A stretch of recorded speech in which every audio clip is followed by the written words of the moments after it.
ఢిల్లీ కేంద్రంగా ఆంధ్రప్రదేశ్లో రాజకీయ సమీకరణాలు ఆసక్తికరంగా మారుతున్నాయి. కేంద్రంలోని బీజేపీ నాయకత్వం వ్యూహాత్మకంగా వ్యవహరిస్తోంది. అధికార ప్రతిపక్ష పార్టీలు రాష్ట్రంలో ఎలా కొట్టుకున్నా కేంద్ర ప్రభుత్వం దగ్గరకు వెళ్లేసరికి మాత్రం అంతా సమానమే అన్నట్లుగా ఢిల్లీ పెద్దల వ్యవహార శైలి కనిపిస్తోంది. తాజాగా ఉపరాష్ట్రపతి ఎన్నిక సందర్భంగా ఏపీలో ఈ కీలక పరిణామాలు చోటు చేసుకున్నాయి.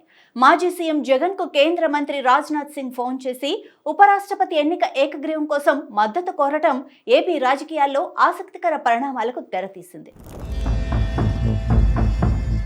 మహారాష్ట్ర గవర్నర్గా ఉన్న రాధాకృష్ణన్ను తమ కూటమి అభ్యర్థిగా ఎన్డీఏ ఇప్పటికే ఖరారు చేసింది. ఉపరాష్ట్రపతి ఎన్నిక వేళ బీజేపీ నాయకత్వం తనదైన శైలిలో అత్యంత వ్యూహాత్మకంగా వ్యవహరిస్తోంది. తాము ప్రతిపాదించిన రాధాకృష్ణన్ ఎన్నిక ఏకగ్రీవం చేయాలని అన్ని ప్రయత్నాలు చేస్తోంది. ఇతర పార్టీలతో సంప్రదింపుల బాధ్యత ప్రధాని మోడీ సీనియర్ మంత్రి రాజ్నాథ్ సింగ్కు అప్పగించారు. అందులో భాగంగా వైసీపీ అధినేత మాజీ సీఎం జగన్కు రాజ్నాథ్ సింగ్ ఫోన్ చేశారు. ఉపరాష్ట్రపతి ఎన్నికలో తమ అభ్యర్థి గురించి వివరించారు. ఏకగ్రీవమయ్యేలా మద్దతు ఇవ్వాలని కోరారు. దీనిపై స్పందించిన జగన్ పార్టీలో చర్చించి నిర్ణయం వెల్లడిస్తామని చెప్పినట్లు తెలుస్తోంది. 2024 ఎన్నికల వరకు కేంద్రంలో ఎన్డీఏకు జగన్ పలు సందర్భాల్లో మద్దతుగా నిలిచారు. 2024 ఎన్నికల్లో బీజేపీ ఏపీలో టీడీపీ జనసేనతో జతకట్టింది.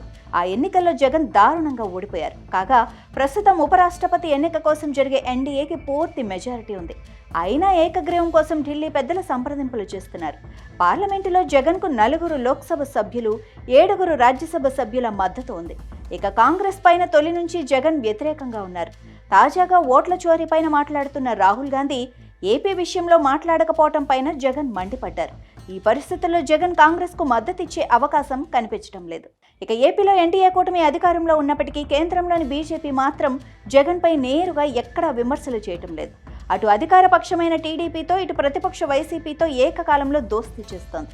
ఇదే సమయంలో నేరుగా రాజ్నాథ్ సింగ్ ఫోన్ చేసి జగన్ మద్దతు కోరటం ఆసక్తికరంగా మారింది. పార్టీలో చర్చించిన తర్వాత జగన్ బీజేపీకే సానుకూలంగా తమ నిర్ణయం వెల్లడించే అవకాశం కనిపిస్తోంది. ఇటు ఏపీలో మారుతున్న సమీకరణాల వేళ చంద్రబాబు, పవన్ టార్గెట్గా జగన్ పోరాటం చేస్తున్నారు. 2029 ఎన్నికల వ్యూహాల్లో భాగంగా ఇప్పటి నుంచే జగన్ ప్రణాళికలు సిద్ధం చేస్తున్నారు. అందులో భాగంగా ఉపరాష్ట్రపతి ఎన్నిక ఏకగ్రీవం కాకుండా ఎన్నిక జరిగితే వైసీపీ మద్దతు ఎన్డీఏ వైపే ఉంటుందన్న అంచనాలు వ్యక్తమవుతున్నాయి. ఇదే జరిగితే ఏపీలోని 3 ప్రధాన పార్టీలు ఎన్డీఏ వైపే ఉన్నట్లు మరోసారి స్పష్టం కానుంది. ఈ లెక్కలు భవిష్యత్ సమీకరణాలకు కీలకం కానున్నాయి. దీంతో రానున్న రోజుల్లో ఏపీలో రాజకీయం మరింత ఆసక్తికరంగా మారే అవకాశం కనిపిస్తోంది. జగన్ నిర్ణయం ఎలా ఉంటుందన్న అంశం మాత్రం అటు ఢిల్లీలో, ఇటు ఏపీలో చర్చనీయాంశంగా మారింది. ఒకవేళ జగన్ బీజేపీ అభ్యర్థికే మద్దతు ప్రకటిస్తే ఎన్డీఏ సపోర్టు జగన్కి పుష్కలంగా ఉందని చెప్పకనే చెప్పినట్లవుతోంది.